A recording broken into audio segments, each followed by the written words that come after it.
and welcome. My name is Joe and I am the Panicked Monk, and you are watching a special Q&A segment of Lost in Time, a Dwemer's Tale. Okay, let's take a few minutes to address a couple comments from episode 4 pertaining to what an engineer is and does, and how it is that Szenac would have known about the Thalmor. So let's address the Thalmor. This was inquired by Ted Talbert, so thank you, Ted. First of all, you're right.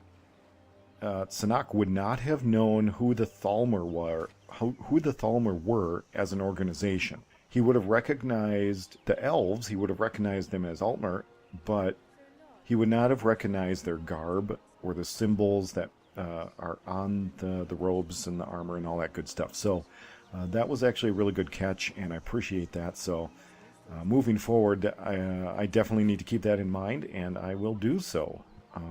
Because Szenac entered Khagrenzel in the first era 700, and the first Dominion did not begin until around 580 of the second era, there's really no way that he would have ever known, because they didn't exist as an organization, who the Thalmor were. I don't think that really detracts from his actions, holding back and just kind of following, not really engaging them. So remember we discussed that Szenac is kind of in this, he's kind of agoraphobic in a way. Well, not in a way, he is. So, you know, he's out in the wide open, he's nervous, he's questioning everything that's going on, and is not going to be real comfortable engaging in a group of, you know, like 3 different Altmer, and finding out what's going on at that point in time. He would have held back like he did, avoiding, you know, direct contact, and just kind of following them. And then eventually when he got to the hold, Helgen, the outer gates, then, you know, felt comfortable enough to go up ahead of them, not knowing that inside was complete destruction. So I don't think his actions need to be amended, but I do need to acknowledge that because they didn't exist, he would actually and does not know of the Thalmor Dominion, first, second, or third Dominions, just period. So again, thanks, Ted. These are little mistakes. These are little caveats that they're going to creep up every now and again, because, you know, the Elder Scrolls lore is just amazing. And it's so deep and so extensive that I just don't know it all. As a matter of fact, I know very little of it. So that's part of the exercise of the Let's Play, right?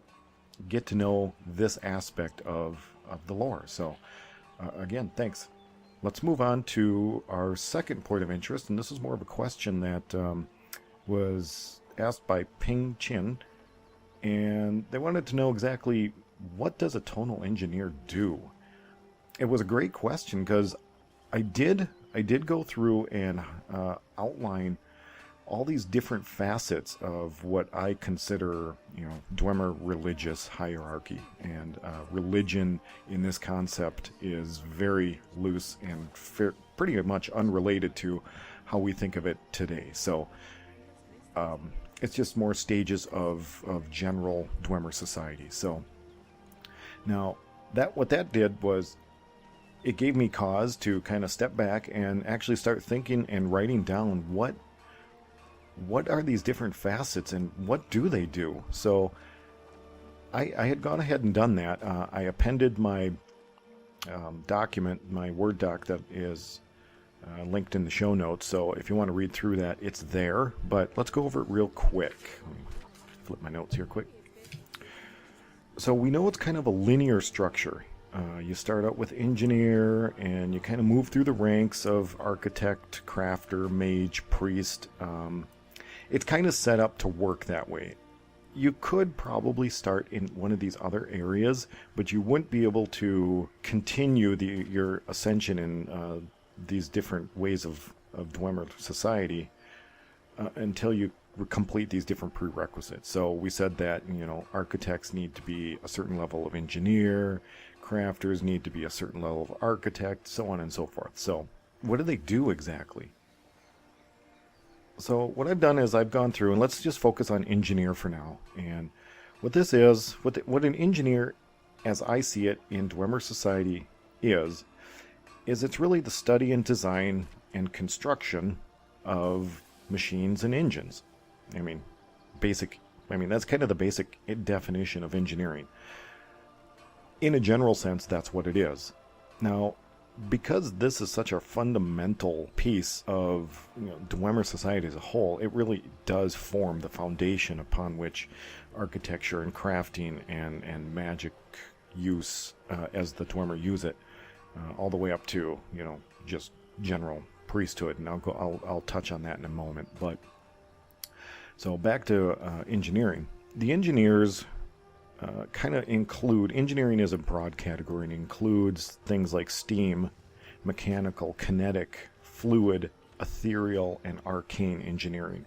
So these are all kind of subcategories or dominions or knowledge points that an engineer needs to become familiar with and proficient in order to advance to the next level of society, which would be in that architectural realm. So a tonal engineer is basically kind of at the last step of that phase of engineering before they go on to really focus on a specific area to master. So if you remember, we have a neophyte, a tyro, tonal, a master, and a high engineer. So these are the different steps. So a tonal engineer has proven themselves proficient in these various sub-levels of engineering: steam, mechanical, kinetic, fluid, ethereal, arcane. With tonal being the last step of these subcategories. So a tonal engineer kind of defines that stage before they go into mastery, but it also implies that they have gained proficiency in these other areas. Now, a tonal engineer is gaining proficiency in sound waves, basically. So that's basically what a tonal engineer does. They're responsible for the tonal locks and these types of things that use sound waves as a driving force. So once a tonal engineer has proven themselves proficient in both sound and the others, then they can go on to become a master engineer. And then they'll kind of step back and start focusing all their attention on one of these others. So steam, of course, is harnessing steam power. Mechanical is understanding material properties and how they interact with one another. Kinetic would be basically physics, the study of physics. Fluid, kind of obvious like steam, it's leveraging the power of liquids. Then you have ethereal, which is kind of a specialized niche for Ethereum. And then arcane, how to bring magic into all these different areas and bind them so that they can perform in ways that they couldn't naturally. So that's engineering.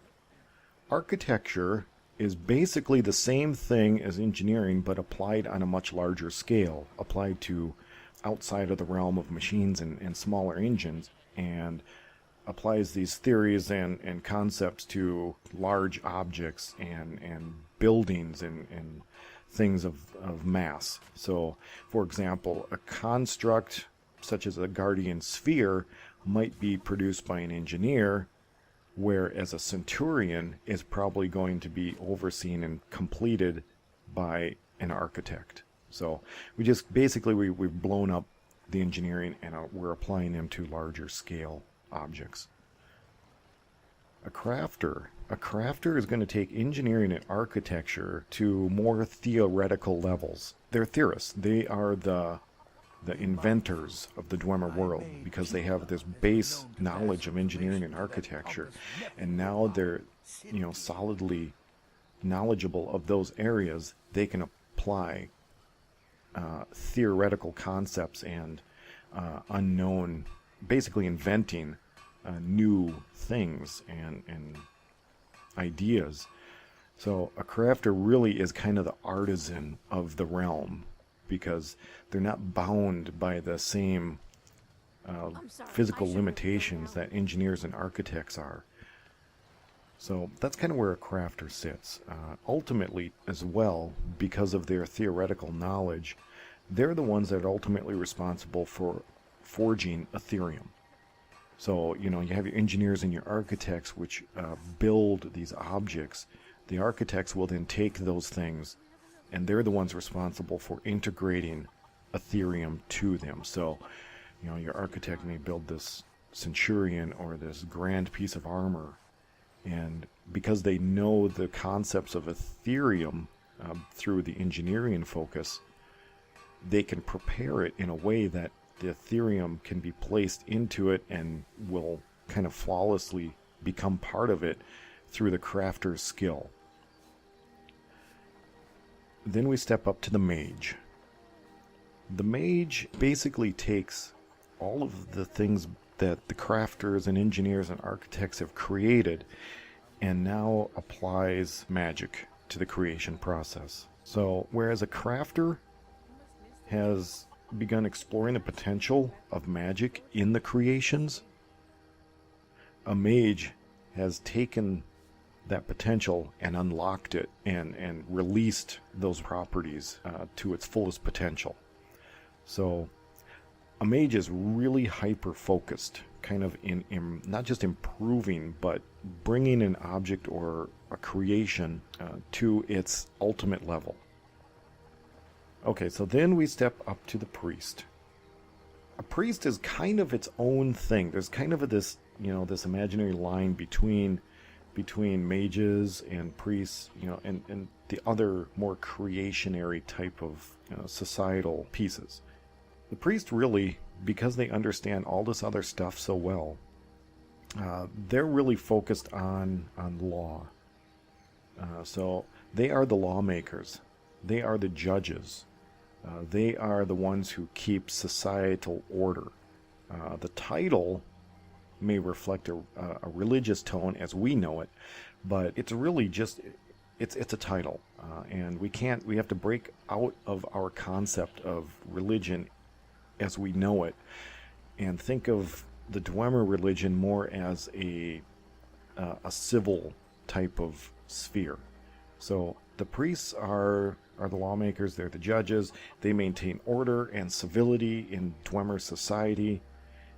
They are the ones who pass judgments and their judgments are final, and depending on what they're judging, the punishments are usually very swift and very severe.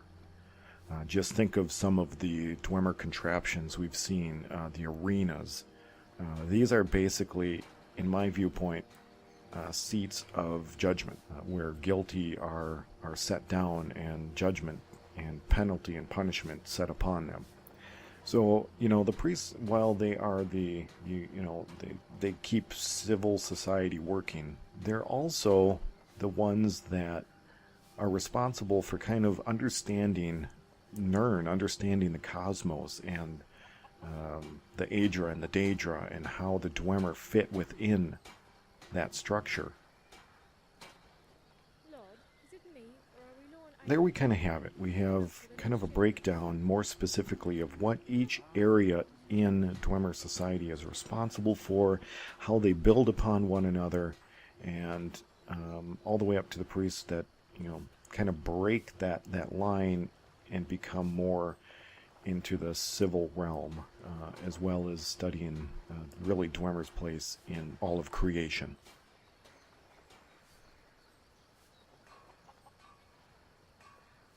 That's kind of it for these couple areas. So I want to thank Ping Chin and Ted Talbert for bringing them to my attention and giving me a chance to talk a little bit more about them, and hopefully it makes sense. Again, this is documented if you want to read through it, and the link is in the show notes.